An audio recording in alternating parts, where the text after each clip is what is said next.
You identify as a Jewish Assyrian? Yes, Jewish Assyrian, Aramit speaker. So you speak Assyrian, but your religious identity is Jewish. Is Jewish.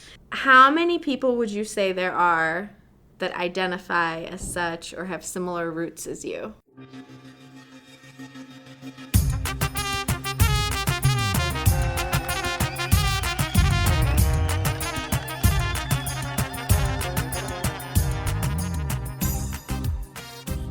One of the reasons I've always loved being a part of the Assyrian podcast is that the diverse stories we feature bust this myth that all Assyrians think, worship, and are the exact same way.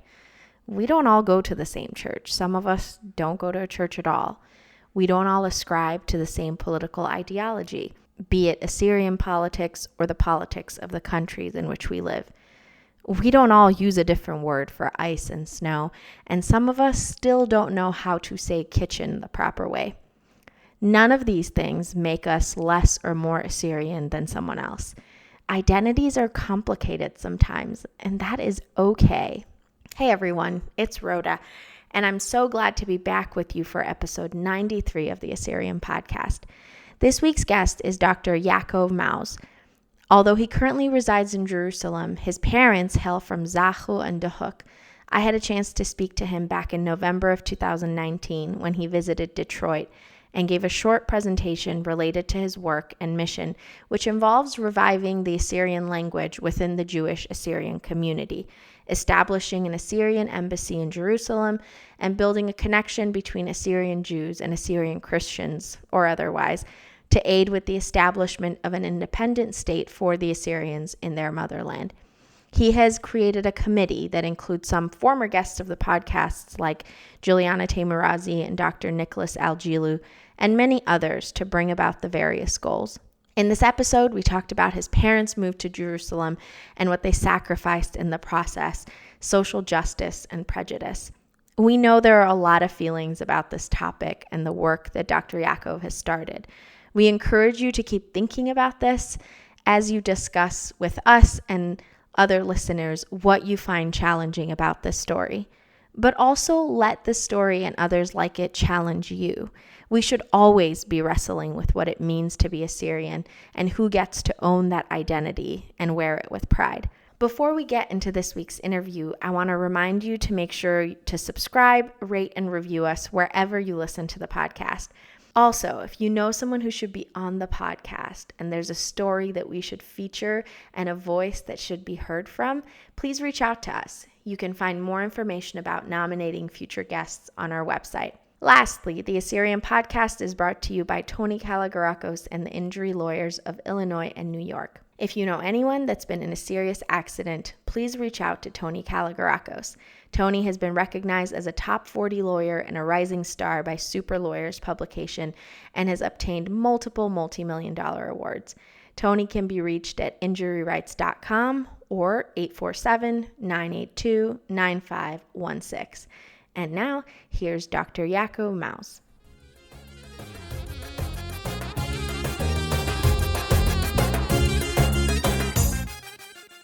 Welcome to the Assyrian podcast. Shalom, thank you. This is my honor to be here. You identify as a Jewish Assyrian? Yes, Jewish Assyrian, Aramit speaker. So you speak Assyrian, but your religious identity is Jewish. Is Jewish. How many people would you say there are that identify as such or have similar roots as you?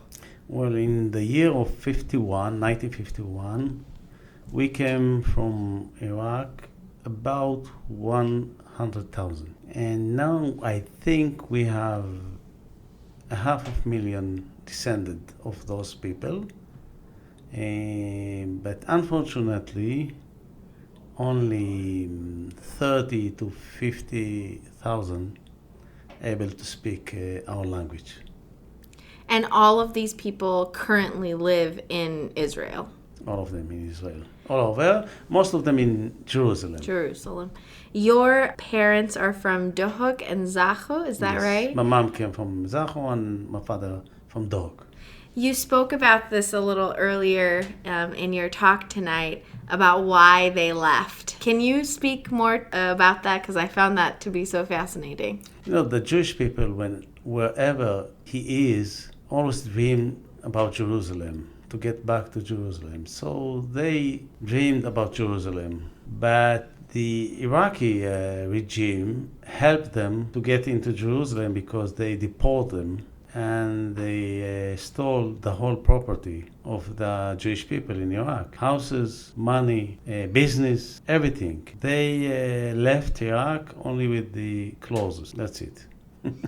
What is the unifying force that unites the Jewish people? Actually, we are not so unified, and to maintain the unification, we have to work hard in dialogue between the different sectors. But what unified us is, I think, two components. One is the tradition, and the other is the enemy. You need enemy to be unified. It's sad, but this is the reality. Once we are facing war, we're getting more and more unified.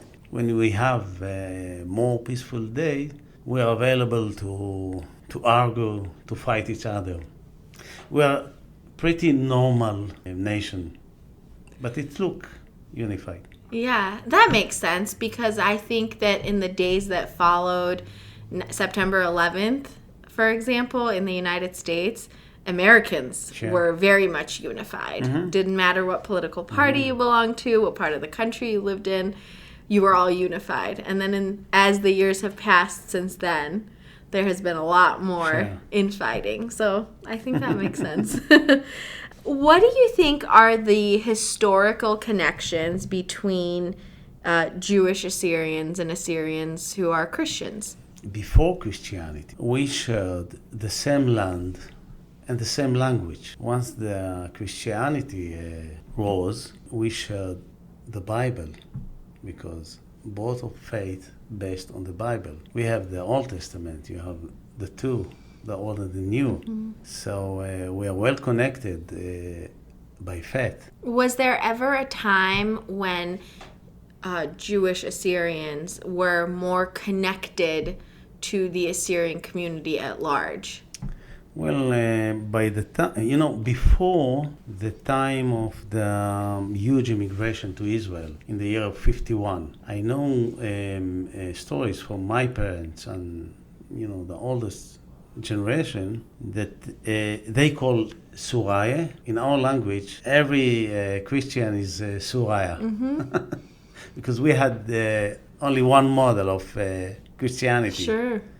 And they had many stories about the relationship with the Suraya, with the Christian in northern Iraq, and with the Muslim as well, and with the Kurds. But the best relationship was with the Assyrian people. Did you grow up speaking Assyrian at home? Did your parents speak Assyrian to you at home? Yes, I grew up. This is actually my mother language. Even before the Hebrew. It's like Abraham, the father. He spoke Aramaic before the Hebrew. I think he went to Hebrew school to take some classes. And he did well. Yeah, he did okay. When you think about the Old Testament, are there people in the Old Testament, you mentioned Abraham, are there others that you think of that you think, yep, though they are people who spoke Aramaic? I'm sure that Jacob, the father, actually my name, Yaacov, he went to Aram Naharaim, to Bet Narin, and he get married with Rachel and Leah. So what language he used? Okay, and then some of the prophets like Jeremiah, and then other leaders like Daniel, like Ezra. Our Bible is full of Aramaic language, part of our tradition. We call the Hebrew the holy language, but I can show you many Jewish sources that call Aramaic holy language. They mention that God talked with the people Aramaic. Adam the first spoke Aramaic, and so on. You know why? because in the New Testament we have many, many hints of the Aramaic, because they translated. It's not, we have no the original text of the New Testament. And when Jesus was on the cross, he prayed to God and say, Eli, Eli, lama shevaktani. So it's a big evidence that, you know what? When the Pope came to Jerusalem 5, 6, I don't know how many years ago, he met with Prime Minister Netanyahu. So Netanyahu told him that Jesus was a Hebrew speaker. And the Pope corrected him and he said, no. He was Aramaic speaker. Aramaic speaker. And there is a video in YouTube. Huh. You can see it. Interesting. It's funny. Yeah, very interesting. Do you believe that there is a relationship or any parallels between Yahweh and Ashur as ancient Assyrians referred to? Maybe by the phenomena, but according to our tradition, we have only one God. You know, what is monotheism? It is one God. So we call our God Elohim, Adonai, we have Hashem, we have many names for God. I don't know if there were any relation between the two, but the phenomena is phenomenal. It's not. Sure. Most Assyrians, regardless of what Christian sect they belong to, Assyrians who are Christians, they recognize Ba'ut Ninwaye, or rogation of Ninevites. What are the connections between the rogation and the holiday Yom Kippur? Yes, you know, in the middle of the most holy day in the Jewish tradition, we are reading the book of Yonah, how he sent my God to Nineveh to save Nineveh. I think it's not by mistake. Our sages put it in the most holy day to emphasize the connection and the responsibility of the Jewish people to other nations, mostly the Assyrian nation. What do you celebrate on Yom Kippur? Well, it's a day of we asking God to forgive us for our sins. Therefore, we fast and we should be sad, but eventually it's a big celebration. We sing and we pray much, but it's a great day. I am curious about, you said you live in Jerusalem, right? Yes. What are some of the holy sites in Jerusalem that would be of most significance to Assyrians? Not as Christians, but as Assyrians to see. Look, in Jerusalem at the ancient time, we had the temple, okay? Jerusalem is holy for the three monotheistic religions, Judaism, Islam, and Christianity.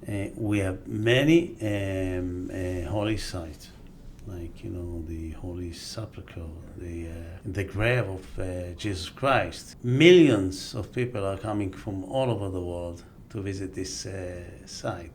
It is very significant to people, to their faith, okay? Then we have the Kotel, the wall, that this is the last fragment of the temple, the Western Wall. And I know many people, Jewish and non-Jewish, are coming to the wall, and they put small, scripts, and they ask something personal, or I don't know. And it is very important, and it's attract many Jews and non-Jews from all over the world. But the Mount of Temple, where the mosque is Al-Aqsa, is pretty close to visitors. You know, we can visit, but under many limitations. So it's not so open. But it's a great privilege to live in Jerusalem. I love my city, although we have many problems. But I love it.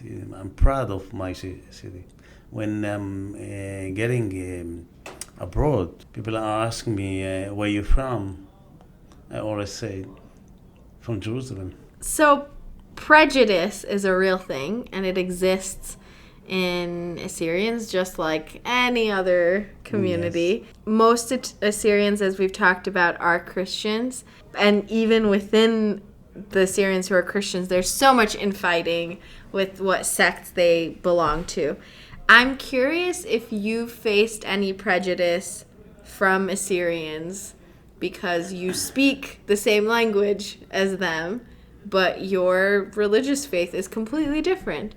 Yes. There is a really very little minority that they criticize me and they suspect me what agenda I have. Why should I try to build a bridge between the Jewish Assyrian and the Christian Assyrian? So they wonder, but some of them are attacking me aggressively. But I don't give up. We have a real common mission, okay?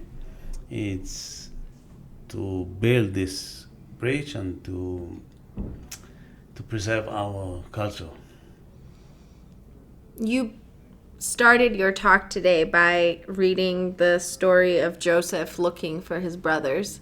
And I think it was such an earnest and an honest way of saying, I am looking for my brothers. Mm-hmm. What has it meant to you to connect to the larger Assyrian community?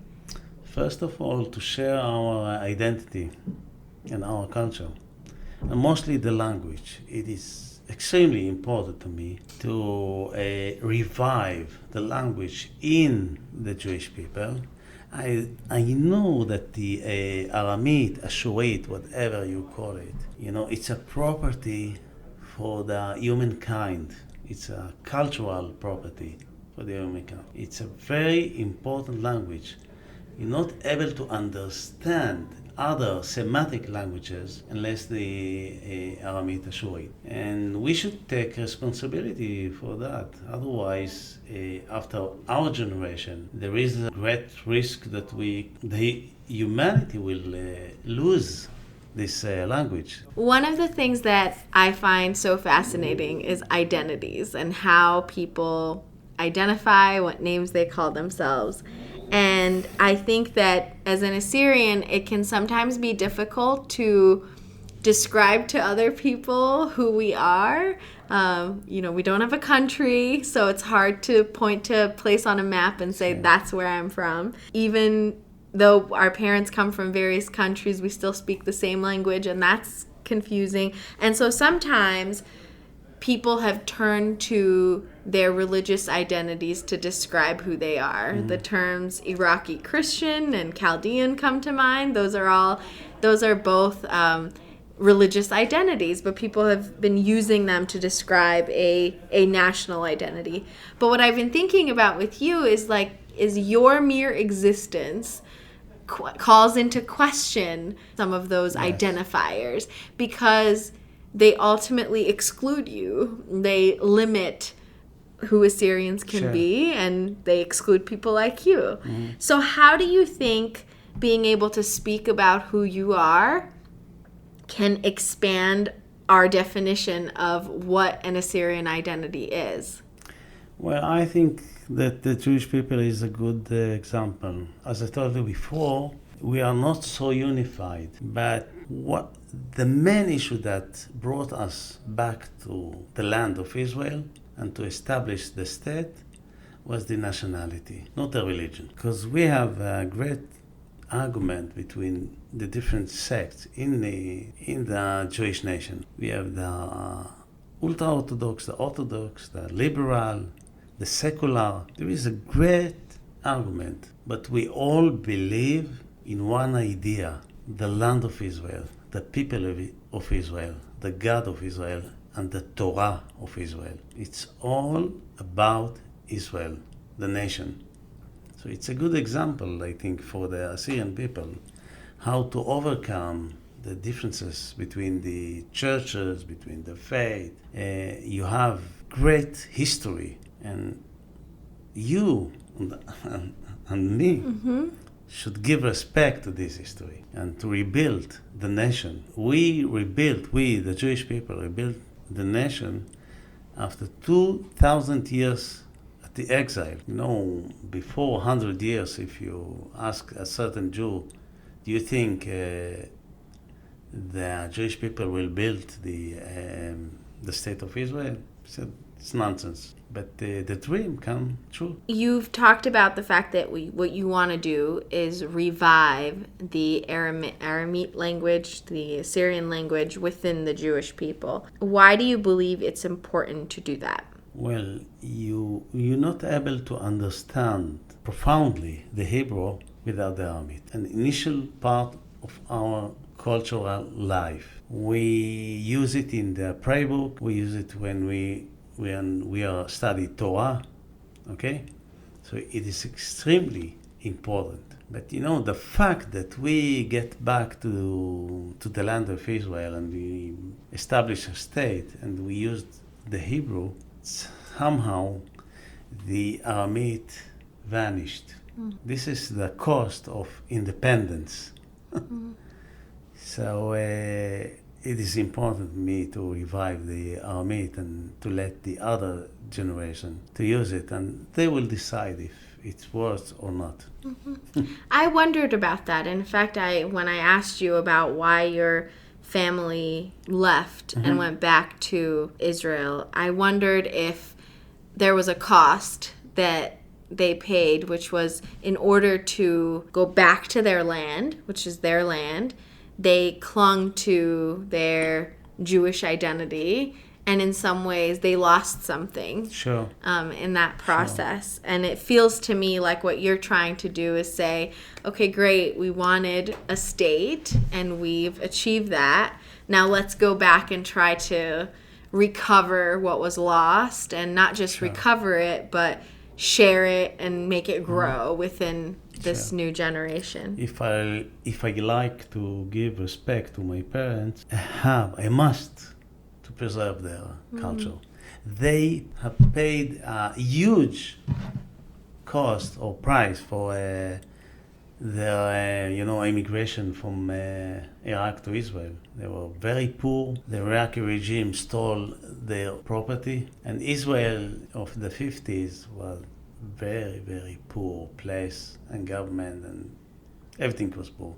And we had many wars. So it's a great conclusion. If you're not ready to pay something, you never will have a state. What has been the hardest part of trying to tell people in the Jewish community that we should go back to learning this language and this is who we are? Many people are telling me that it is irrelevant to our modern life because we are dealing with an old or ancient language. This is one. The other thing is that they believe in Israel, the Assyrian Jews, that they are not Assyrian, they are Kurdish. So in every occasion they are singing Kurdish songs and so on. So it is hard to change it, but I will change it.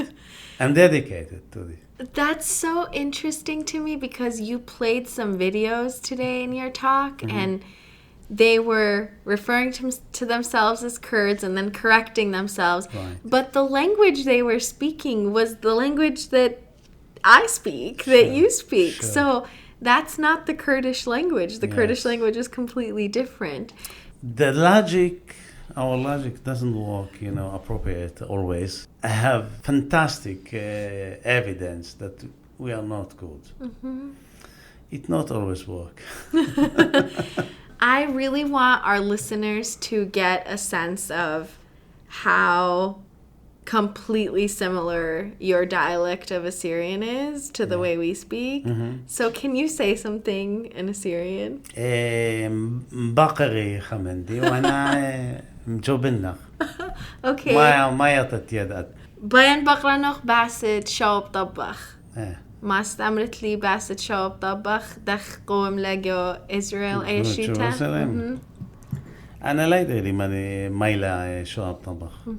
ودمت أمزملي من خواني أطواي ما ولي يتلن خايوم رابا إن مهم لا يطلع أنا نقايا.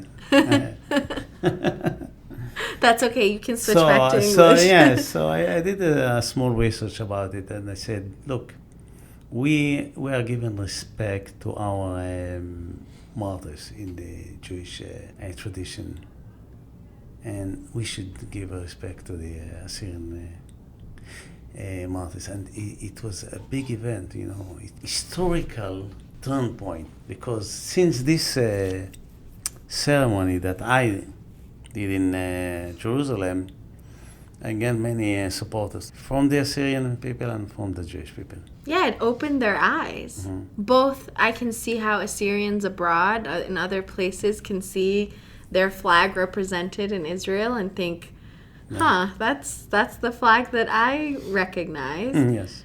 But then you also open up the eyes of the Jewish people to who Assyrians are, and the fact that they themselves, even though they call themselves whatever they call themselves, that the language they speak and their roots go back to the same nation.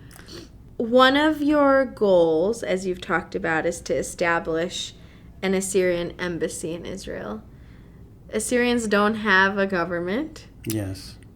Why do you think the establishment of an embassy in Israel for Assyrians is a worthy cause? Well, it's symbolic move. I'm not a diplomatic and not official in the Israeli government, but I think if I establish the embassy and I will stick the flags of Israel and Assyria, it would affect the Israeli public opinion, and it would affect the whole world public opinion. It's a big issue to open an embassy in Jerusalem, although it is only symbolic. This is initial part of mine to convince the Israeli system that we as a state should support the Assyrian people. We should recognize the Assyrian Holocaust, and we should at least declaratively to support the establishment of the Assyrian state. And I think we can do it, and we are a very small nation and very small country, but we have a huge influence on the American administration. Once I will change the mind in Israel, I can change through the government the mind of the Americans, and it would be a great step forward. Can we talk about Isaiah 19? Yes, why not? I want to read those 3 verses just in case any of our listeners are not familiar with those 3 verses in Isaiah. In that day there will be a highway from Egypt to Assyria. The Assyrians will go to Egypt and the Egyptians to Assyria. The Egyptians and Assyrians will worship together. In that day Israel will be the third along with Egypt and Assyria, a blessing on the earth. The Lord Almighty will bless them, saying, "Blessed be Egypt, my people, Assyria, my handiwork, and Israel, my inheritance." What is it about the particular prophecy in Isaiah 19, is it 23 to 25? Yeah. What is it about this prophecy that calls you to action? Is there something in it that calls you to action? I'm a professor of Jewish history and philosophy. I give respect to our tradition. The prophets in the Jewish tradition has a great respect. In a sense, more than the Torah, the 5 books. And the prophecy is not only to predict the future, it is to let the people go at the correct way. And they guide us to strengthen the connection with the Assyrian people and the Egyptian people as well. So I feel somehow that I'm fulfilling this prophecy, and I have the opportunity to do that, and I have the obligation to do that, and I have the privilege to do that. So I'm doing. The political climate in the Middle East has, for the lifetime of many young people, been nothing but chaos. What do you think needs to happen to fulfill that promise in Isaiah, since those verses seem to speak about a revival that is a blessing to the earth? First, chaos is a great opportunity. If you had a very stable Iraqi regime, you can't speak about establishing another state like Assyria. So I think this is great opportunity and we should take an advantage. I don't know how, I'm not politician. First, to get to know each other. Not the Jewish people know the Assyrian and vice versa. If you get out, if you ask other Assyrians, do you know if they are Jewish Assyrian? Most of them don't know. So we must let people know that we have well connection between us, culture, language, and so on. We have to do it. And then, since we have common enemies, we have to get together and to defend ourselves. So, as I said today before, we sharing value and we should work on this value. You said that December 1st, you are a part of, or are you hosting this conference? Yes, in Jerusalem. In Jerusalem, you are hosting an international conference of Aramit. Mm-hmm. Can you talk a little bit more about what this conference is aiming to do? Well, this is the first conference that I'm running very soon. And the first goal is to raise consciousness to my project, and then to recruit new people to support my project in Israel. And the third is to let some Assyrian fellows to share it, and to let the Israeli fellows to see them, to speak with them, to see that this is real. Can you tell us about anyone who will be partaking in this conference? From the Assyrian side? Yes. Or is it a secret? Well, no, it's not a secret. Okay. No secret. Okay. Yes, some fellows will come from Sydney, Australia. One of them is Hermes Shaheen. He's the, I think, vice chairperson of the AOA. Din Elia from Inanna project from Stockholm, Sweden. Nicholas Algilu from Turkey, from Istanbul. He's a professor of linguistics. He was a former guest of the podcast. Really? Yeah. Yes, very nice person. And who else? Juliana Timurazi from Chicago. Also a former guest of the podcast. Yes, and I hope Adnan Shamoun will share this conference, the one from Toronto. Okay. One of the things I wanted to ask you that's not related to Assyrians is I was looking at the books you've written, and it struck me how much you seem to speak about social justice. Yeah. Is that fair? Yes. It seems to me like you believe that religion, or particularly and more pointedly the Jewish religion, should be or can be used to achieve social justice. Sure. That's not generally how religions are looked upon. So I'm wondering why you believe that view of religion to be important. Yeah. I tell you what, we spoke about the prophecies, yes? The main idea of the all prophets is social justice. So Isaiah, in one of the chapters in his Isaiah book, God say, I don't want your celebrations, I want your heart, I want justice, okay? So this is my guideline for the life, and we must work very hard to achieve social justice. The same can be said about Jesus. Yes. Go sell all your belongings and give it to the poor. Give it to the poor, yes. We have listeners all over the world. We have listeners from Australia, Canada, Europe, the United States. And one of the question we like to close out every interview with is, if you could say one thing to all of our listeners, what would it be? One word, shalom. That's it. What does that word mean to you? Peace.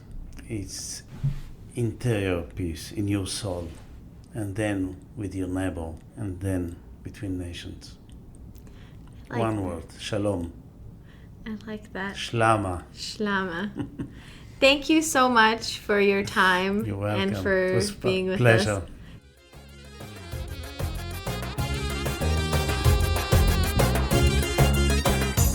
Thanks for tuning in. Real quick, I have a favor to ask before we close out. We appreciate all of the feedback we've received on the podcast thus far. If you could take a minute after this to rate and review us wherever you listen to us, we'd greatly appreciate it. We love reading what you have to say. Thanks again, and see you next week.